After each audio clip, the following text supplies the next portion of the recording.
الحمد لله على نعمه الظاهرة والباطنة قديما وحديثا، والصلاة والسلام على رسول الله وعلى صحبه الذين ساروا في نصرة دينه سيرا حثيثا، وعلى من تبعهم بإحسان إلى يوم الدين. أما بعد، فأعوذ بالله السميع العليم من الشيطان الرجيم من همزه ونفخه ونفثه. وأما من خاف مقام ربه ونهى النفس عن الهوى فإن الجنة هي المأوى. تمام قسم کے تعریفات، کبریائی و بڑھائی اللہ جل شانہ کے لیے خاص ہے کہ جس اللہ نے ہمیں اس گئے گزرے دور میں بھی اپنے دین کی مجلسیں سننے کی توفیق عطا فرمائی. انگنت لاتعداد درود و سلام ہوں امام المرسلین سید الاولین والآخرین رحمت للعالمین شفیع المذنبین جناب محمد الرسول اللہ صلی اللہ علیہ وسلم کی ذات اقدس اطہر و اعلیٰ پر. برادران اسلام، چند منٹ کی گفتگو ہوگی. اگر غور و فکر کے ساتھ سنیں گے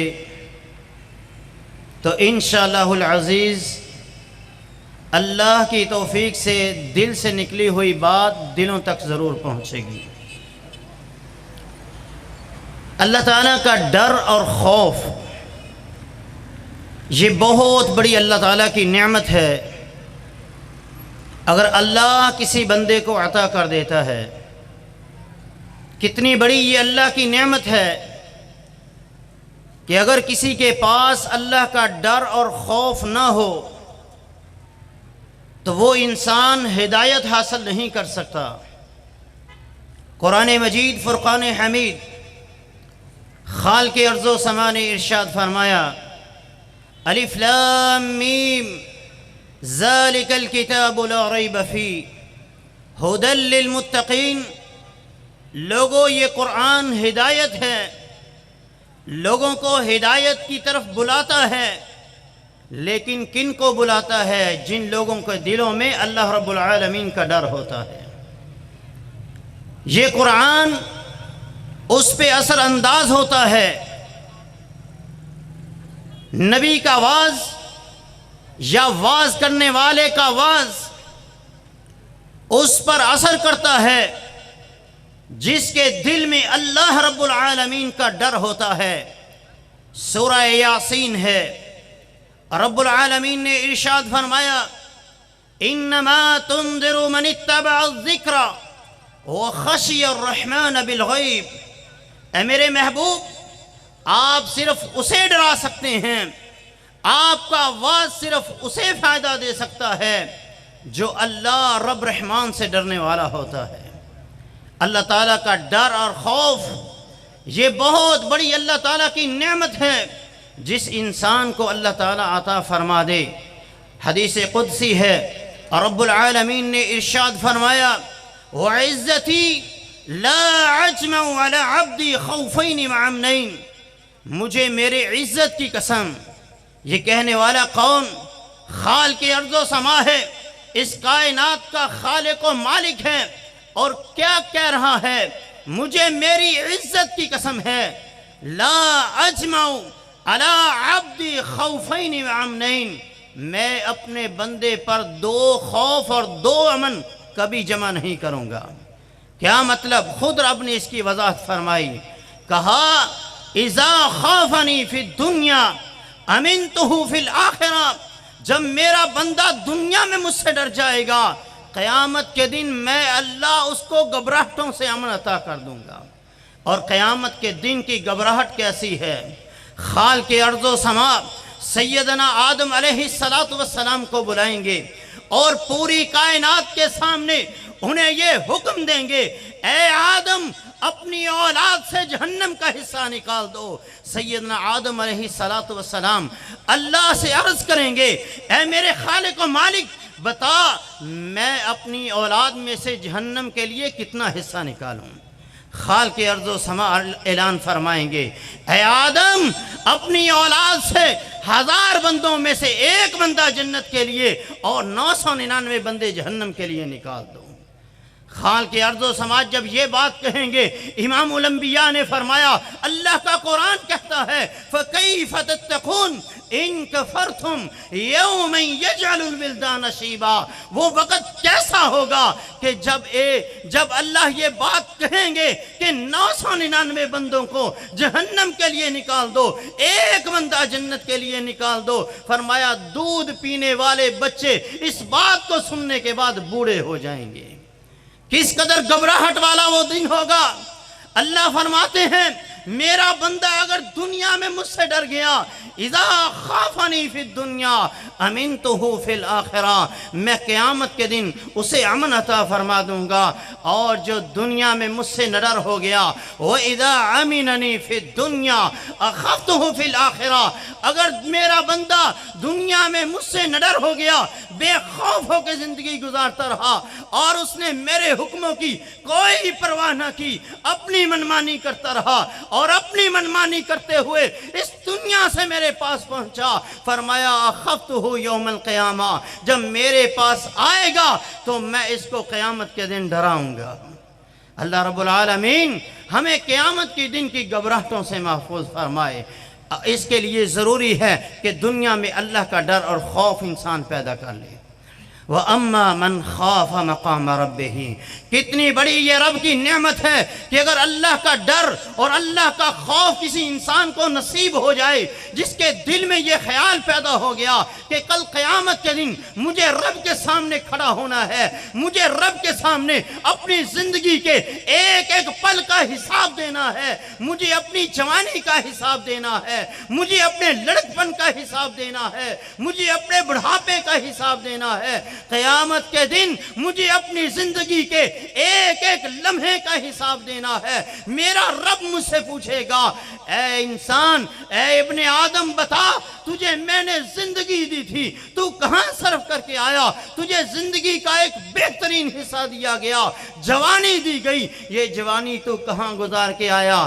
اگر دنیا میں اس کی تیاری کر کے گیا ہوگا، دنیا میں اللہ کے ڈر کے ساتھ یہ زندگی گزار کے گیا ہوگا، وَأَمَّا مَنْ خَافَ مَقَامَ رَبِّهِ، یہ ڈر لے کر اس دنیا سے گیا ہوگا، دنیا میں خواہشات کو کچلتا رہا ہوگا، تو رب کا اعلان ہے فَإِنَّ الْجَنَّةَ هِيَ الْمَأْوَىٰ، اے میرے بندے تجھے میں جنتوں کا وارث بناؤں گا۔ سورہ رحمان ہے، رب العالمین نے ارشاد فرمایا وَلِمَنْ خَافَ مَقَامَ رَبِّهِ جَنَّتَانِ، جو میرے سامنے کھڑا ہونے سے ڈر گیا، جس کے دل میں میرا ڈر اور خوف پیدا ہو گیا، یاد رکھو میں اسے ایک جنت نہیں، میں رب اس سے دوہری جنتوں کا وعدہ کرتا ہوں۔ اللہ کا ڈر اور خوف یہ بہت بڑی نعمت ہے۔ جہنم جس کو اگر سمندروں کے پانی سے بجھایا جائے تو وہ آگ بجھ نہیں سکتی، وہ آگ ٹھنڈی نہیں ہو سکتی۔ میرے نبی نے فرمایا من ذکر اللہ خالیا، من ذکر اللہ ففاضت عیناہ،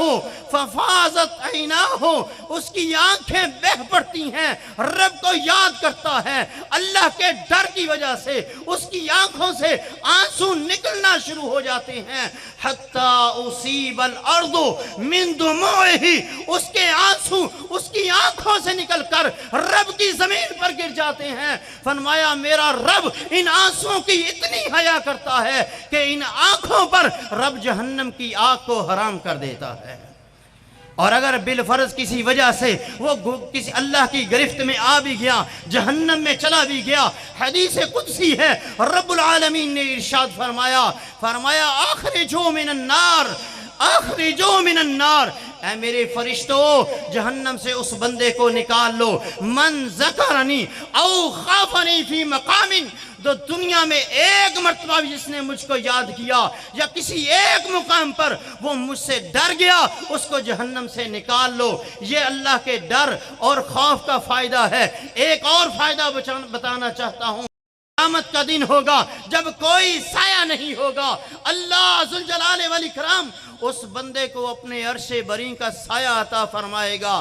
اللہ اپنے عرش بری کا سایہ کس کو عطا فرمائے گا؟ فرمایا وَرَجُلٌ دَعَتْهُ امْرَأَةٌ ذَاتُ نَسْبٍ وَجَمَالٍ، اس کو ایک حسین و جمیل اونچے خاندان کی عورت برائی کی دعوت دیتی ہے اور وہ جواب میں کہتا ہے انی اخاف اللہ، میں اپنے اللہ سے ڈرتا ہوں۔ فرمایا ایسا بندہ جب کل قیامت کے دن اللہ کے سامنے آئے گا، اللہ رب رحمان اس بندے کو اپنے عرش بری کا سایہ نصیب فرمائے گا۔ اب سوال یہ ہے کہ یہ اللہ کا ڈر اور خوف ہمیں نصیب کیسے ہوگا؟ تو اس کے لیے 4 کام آپ کر لیجئے، اللہ رب العالمین آپ کو اپنا ڈر نصیب فرما دے گا۔ اور یہ جو میں نے فوائد بتائے ہیں اللہ کے ڈر کے، اس اللہ سے ڈرنے کے جو فوائد میں نے بتائے ہیں، یہ فوائد آپ حاصل کر سکتے ہیں۔ اللہ کا ڈر اور خوف کیسے ہم حاصل کر سکتے ہیں اس کی تفصیل میں نہیں جاؤں گا، صرف اشارہ کروں گا کہ ہر بندے کا یہ عقیدہ بن جائے کہ میرا اللہ مجھے دیکھ رہا ہے، میرا اللہ مجھے دیکھ رہا ہے، میرے ہر عمل سے میرا رب واقف ہے۔ کوئی ایسا عمل نہیں ہے کہ اگر میں وہ کروں گا وہ قیامت کے دن میرے سامنے نہیں لایا جائے گا۔ سیدنا لقمان علیہ السلام، سورہ لقمان ہے، اللہ رب العالمین نے ارشاد فرمایا کہ سیدنا لقمان نے اپنے بیٹے کو یہ نصیحت فرمائی، یا بنی انہا ان تک مثقال حبۃ من خردل فتکن فی صخرۃ او فی السماوات او فی الارض یأتی بها اللہ۔ اے میرے بیٹے یاد رکھ لے، زمین کی تہوں میں جا کے گناہ کر، زمین کی سنگوں میں جا کر، پہاڑوں کی سنگوں میں جا کر تو گناہ کر، تو آسمان کی بلندیوں میں جا کے گناہ کر، نیکی کر۔ تیرا کوئی عمل ایسا نہیں ہے جو کل قیامت کے دن تیرے سامنے لایا جائے۔ سورہ زلزال ہے، رب العالمین ارشاد فرماتے ہیں فَمَنْ يَعْمَلْ مِثْقَالَ ذَرَّةٍ خَيْرًا يَرَى وَمَنْ يَعْمَلْ مِثْقَالَ ذَرَّةٍ شَرًّا يَرَى۔ اے ابن آدم، اے آدم کی اولاد، اے انسان یاد رکھ لے، ایک ذرے کے برابر تیری نیکی قیامت کے دن تیرے سامنے ہوگی، ایک ذرے کے برابر تیری برائی تیرے سامنے ہوگی، تو دیکھے گا اور پھر کیا کہے گا؟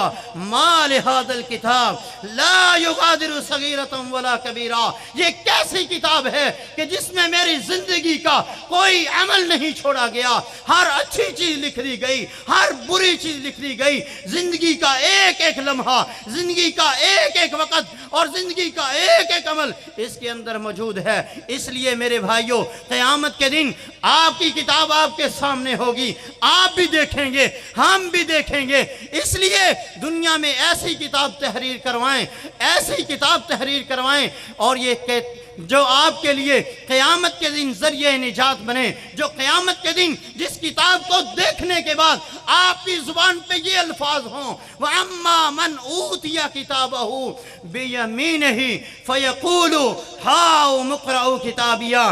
آج دنیا سے تو لوگ جب کسی کوئی ڈگری لے کر نکلتے ہیں تو لوگوں کو کہتے ہیں، دوست احباب کو کہتے ہیں، دیکھو یہ میرا نامہ اعمال ہے، یہ میری ڈگری ہے۔ قیامت کے دن بھی آپ کو ڈگری دی جائے گی، آپ کے دائیں ہاتھ میں دی جائے گی یا آپ کے بائیں ہاتھ میں دی جائے گی۔ تو میرے مسلمان بھائیوں، اس دن جو ڈگری آپ نے حاصل کرنی ہے، اگر اچھی حاصل کرنی ہے تو یہ عقیدہ بنائیں، میرا اللہ مجھے دیکھ رہا ہے۔ جب آپ کا یہ عقیدہ ہوگا اللہ مجھے دیکھ رہا ہے تو آپ کبھی غلط کام نہیں کریں گے۔ دوسری بات، موت کو ہر وقت اپنے سامنے رکھیں۔ موت کسی لمحے بھی آ سکتی ہے، کسی لحظے بھی آ سکتی ہے۔ ہر خطبے میں آپ یہ آیت سنتے ہیں، یا ایھا الذین آمنوا اتقوا اللہ حق تقاتہ ولا تموتن الا وانتم مسلمون۔ اے ایمان والو، موت اس حالت میں آئے کہ تم اللہ کی فرما برداری کے اندر ہو۔ جس حالت میں موت آئے گی اسی حالت میں آپ کو اٹھایا جائے گا۔ قرآن پڑھتے ہوئے موت آئی تو تو قرآن پڑھتے ہوئے اٹھائے جاؤ گے، زنا کرتے ہوئے موت آئی تو زنا کرتے ہوئے اٹھائے جاؤ گے، چوری کرتے ہوئے، بے ایمانیاں کرتے ہوئے اگر موت آئی تو اسی حالت میں تم کو اٹھایا جائے گا۔ موت کو اپنے سامنے رکھیں، کوئی لمحہ ایسا نہیں ہے کہ آپ اس وقت سے غافل ہوں کہ میں موت سے غافل ہو جاؤں۔ تو میرے بھائیوں، تیسری چیز ہے، آپ کو جتنا علم ہوگا اتنا زیادہ اللہ کا ڈر اور خوف ہوگا۔ نبی علیہ السلام نے فرمایا لو یعلم المرء ما یأتیہ من بعد الموت ما اکل اکلۃ ولا شرب شربۃ، اگر انسان جان لے موت کے بعد انہیں کن حالات کا سامنا کرنا ہے تو ایک پانی کا گھونٹ اس کے حلق سے نیچے نہ جائے اور ایک کھانے کا لقمہ اس کے حلق سے نیچے نہ اترے۔ چوتھی چیز ہے اللہ والوں کی صحبت، اللہ سے ڈرنے والوں کی صحبت۔ ایسے لوگوں کی جب آپ صحبت میں بیٹھیں گے تو اثر ہوگا۔ اقول قولی ھذا استغفر اللہ لی ولکم ولسائر المسلمین۔